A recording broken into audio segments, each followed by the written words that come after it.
ঢাকার অদূরে ধামরাই থানার যাদবপুর ইউনিয়নের একটি শান্ত ছোট্ট গ্রাম সাট্টা। এই গ্রামেই দাঁড়িয়ে আছে ইতিহাসের এক নীরব সাক্ষী। ৪০০ থেকে ৫০০ বছরের পুরাতন এক বিশাল বটগাছ।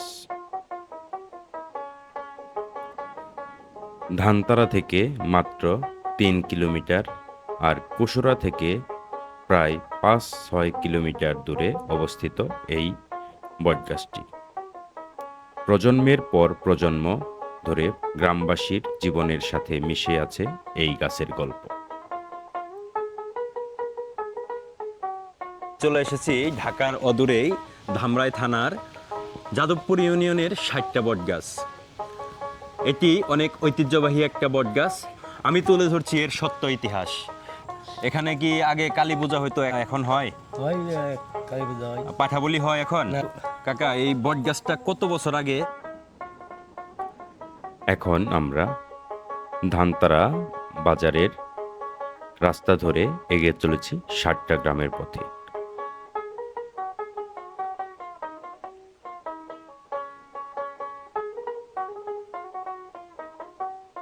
বাজার শেষ হতে না হতেই যাদবপুর গ্রাম। ছোট্ট গ্রামীণ রাস্তা ধরে এগিয়ে চলছি আমরা। দুপাশে সবুজ আর সবুজ। পাকা রাস্তা শেষ হতে না হতেই গা বেয়ে চলে আসলো একটি সরু ইটছলিং, যা ভঙ্গুর প্রায়। তাই মোটরসাইকেল থেকে নেমে যেতে হলো। হেঁটেই বাকি পথটা চলতে শুরু করলাম।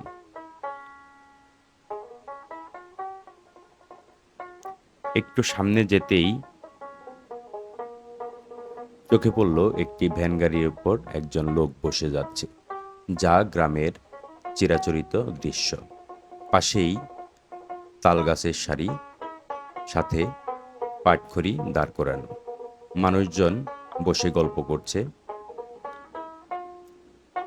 কেউ কেউ আবার তার নিজস্ব কাজকর্মে ব্যস্ত।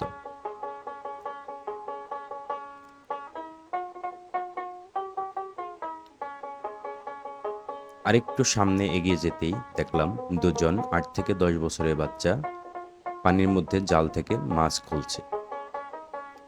তাই একটু মন চাইলো মাছগুলো দেখেই যাব। ওদের বললাম, ওরা পানি থেকে উঠে আসলো মাছ দেখানোর জন্য।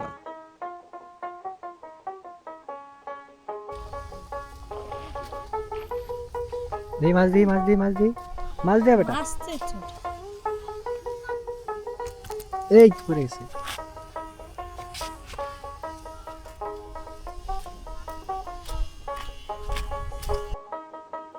আরেকটু সামনে এগোতেই চোখে পড়ল কাঙ্ক্ষিত সেই সাট্টা বটগাছ।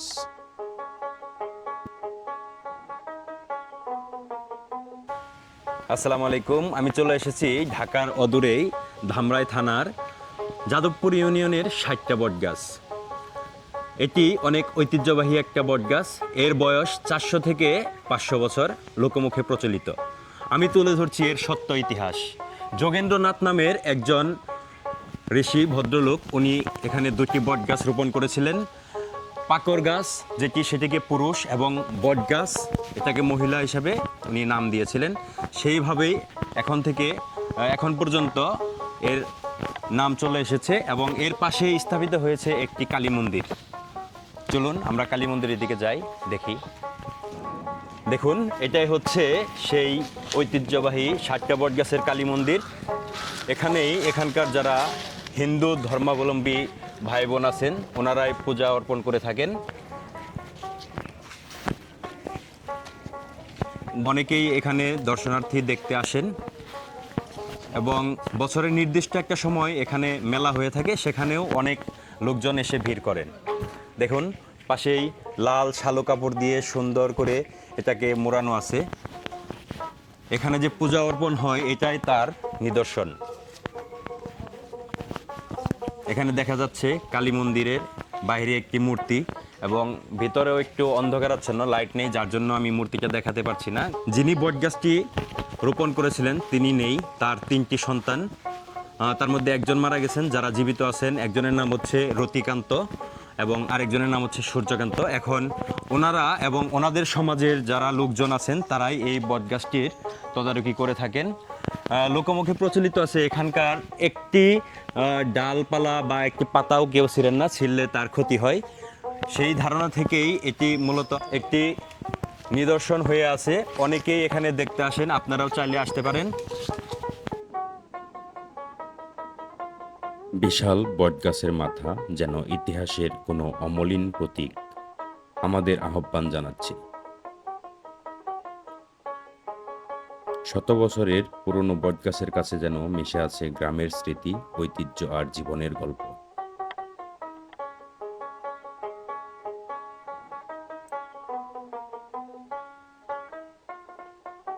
এখানে দেখতে পাচ্ছি কিছু দর্শনার্থী আসছে। আমরা এখন আসুন তাদের মুখে শুনি তারা এখানে কিভাবে আসছেন বা কেন আসছেন, একটু জিজ্ঞাসাবাদ করি। আসসালামু আলাইকুম। ওয়ালাইকুম আসসালাম। ভাই কোথা থেকে এসেছেন? ভাই আমি সাভার থেকে আসছি। আচ্ছা, বটগাছটি দেখে কেমন লাগছে? খুব ভালো লেগেছে, এটার অনেক গল্প শুনেছি, এই জন্য নিজ চোখে দেখার আচ্ছা, জন্য আপনি আসছি। কি জানেন এটা কত বছরের পুরাতন বটগাছ? এটা তো লোক মুখে অনেক দিনের শোনা কথা, এখন কত বাস্তবে তো বছর? জানি না। আনুমানিক 400 400 থেকে 500 বছর। আচ্ছা, ঠিক আছে, ধন্যবাদ আপনাকে। ঠিক আছে। আরেকজন দর্শনার্থী দেখতে পাচ্ছি, আমরা এখন ওনার কাছে শুনবো। বাসা কোথায় ভাই আপনার? বাসা কালিয়াপুর। কালিয়াকোট থেকে ঐতিহ্যবাহী 60টা বটগাছ দেখতে আসছেন। আসছি আমি আজকে যে 3বার আসলাম এখানে। 3বার আসছেন, এত ভালো লাগে এই জায়গাটা? ভালো লাগে এখানে। আচ্ছা, বটগাছটা তো সত্যি অনেক বড়, তাই না? আমাদের আশেপাশে 2-4-10 থানার মধ্যে এরকম বটগাছ তো আসলে নাই। না না, এটা অনেক কেমন লাগছে দেখে আপনার? ভালো লাগতেছে খুব দিকে। আচ্ছা, আমাদের আরেকজন ভাই আছেন, একটু ভাইয়ের সাথে কথা বলি। ভাই কেমন আছেন? এই তো ভালো। আপনি কোথা থেকে আসছেন ভাই? আমরা একসাথে আসছি ও, কালিয়াপুর। কালিয়াকোট থেকে আসছেন। আচ্ছা, কেমন লাগছে বটগাছ? অনেক ভালো। আমি প্রথম আসলাম আর কি। আসসালামু আলাইকুম। ওয়ালাইকুম আসসালাম। কেমন আছেন ভাই? আছি আলহামদুলিল্লাহ। কোথা থেকে আসছেন আপনারা? আমরা আসছি ধামরাই থেকে। বটগাছ সম্পর্কে মানে কি ধারণা নিয়ে আসছেন?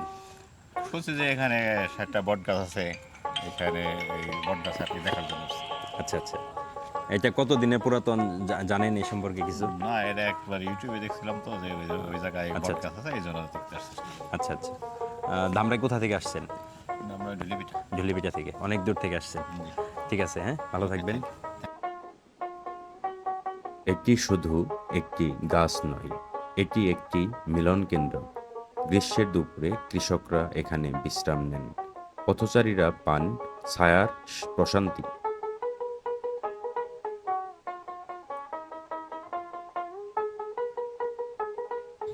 কাকা কেমন আছেন?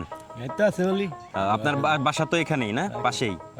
আচ্ছা, এই যে বট গাছ, এটা তো দেখাশোনা আপনারাই করেন তাই না? আমার গ্রামে কি করি আচ্ছা আচ্ছা, এখানে কি আগে কালী পূজা হয়তো, এখন হয়? হয় কালী পূজা হয় পাঠাবলি হয় এখন? না পাঠাবলি পাঠাবলি এখন হয় না, আগে তো শুনছি অনেক কয়টা পাঠাবলি হইতো এখানে। না না পাইলে পাঠাবলি আচ্ছা আচ্ছা, এখানে যিনি গাছটা রোপণ করছেন উনি কি বেঁচে আছেন? না বেঁচে নাই না? ওনার ছেলে মেয়েরা তো বেঁচে আছেন? গেল না মেয়েও নেই ছেলেও নাই মেয়েও নাই না? কে আছে ওনার? তার জায়গা হুম হুম, তারা আছেন তুমি আছে না? বট গাছটা কত বছর আগে? আনুমানিক 400 বছর। 400 বছর আচ্ছা, আমরাও শুনতে পাচ্ছি লোকমুখে 400 থেকে 500 বছরের পুরাতন। দুটা তরি না মানে কি দুটা বটার পাকুন বটার পাকর, হ্যাঁ, এটা 2টা বিয়ে দেওয়া হয়েছিল। দিয়েছিল আচ্ছা, তারপর তারপর থেকে এভাবেই আছে। এভাবেই আছে। এটা কি দিন দিন বাড়তি আছে? বারবাংশে আচ্ছা, কাটবো শ্বাস পানা কেউ কাটতে সাহস পায় না, তাহলে আশেপাশে যাদের যে জমি আছে এই যে বেড়ে যাচ্ছে, তারা কাটে না? না তারাও কাটে না? আস্তে আস্তে মানে যেদিকে যায় ওইদিকে ওইভাবেই যাচ্ছে। আচ্ছা, আগে আসলে রাস্তা ছিল এই দিক দিয়ে কিন্তু ওই যে এইদিকে তো ওই যে রাস্তার উপর দিয়ে চলে আসছে, এগুলা কি করবে? এরা এরা রাস্তা যাইবো বা যাইবো এগুলো রাস্তার ভিতরে, রাস্তা সাইডে চলে গেলে ওগুলো দিবে। এইটা তারপরে বরগাছ ইয়ে হইলো, তারপরে এই যে দিয়ে আবার ঘুরিয়ে পাই পাই দিয়েছি। অনেকে যে বলে এই বট গাছে নাকি মাঝে মধ্যে ভূত দেখা যায়, এটা কি সঠিক? এটা আমরা কই আমার সামনে পড়ি না যখন। আপনাদের সামনে কখনো পড়ে নাই? না। তাহলে ভয়ের কিছু নাই। না আমি বই গেছি এখানে নিঃসন্দেহে সবাই স্বাচ্ছন্দ্যে ঘুরতে আসতে পারে। আর সবাই আছে ঠিক আছে, হ্যাঁ, ভালো থাকেন। এই বটগাছ শুধু একটি জীবন্ত ইতিহাস নয়, এটি গ্রামীণ জীবনের অবিচ্ছেদ্য অংশ। প্রকৃতির ভারসাম্য রক্ষায় যেমন গুরুত্বপূর্ণ, তেমনি মানসিক প্রশান্তিরও উৎস।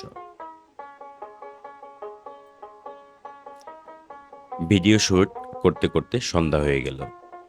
হঠাৎ করেই চোখে পড়ল গ্রামের বৃদ্ধ একজন কাকা মন্দিরে প্রণাম করতে এসেছেন। তিনি এসে প্রথমেই লাইটটি জ্বালিয়ে দিলেন। সেই সুযোগে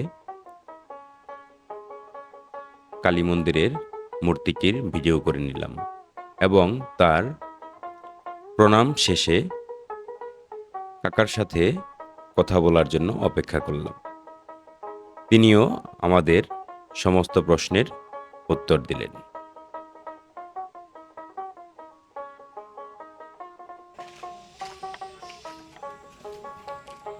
কাকা কি এখানকার?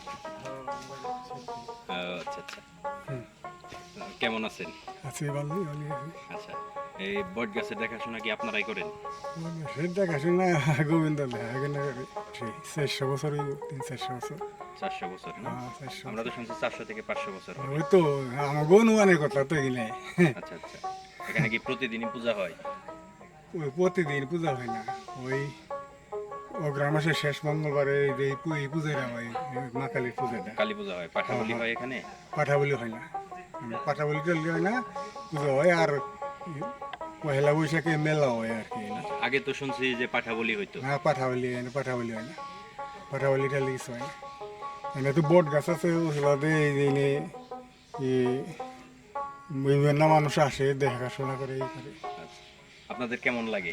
বিভিন্ন মানুষ আসে দূর দূরান্ত হ্যাঁ থেকে। ভালো ভালো লাগে, না? ভালো লাগে মানে আপনাদের গ্রাম সম্পর্কে জানতেছে, বটগাছ সম্পর্কে জানতেছে। হ্যাঁ, বট গাছ সম্বন্ধে জানে, এই ফাইনলে জানবো না কে, বহু জায়গার মানুষ জানে, ভারতের থেকে জানে।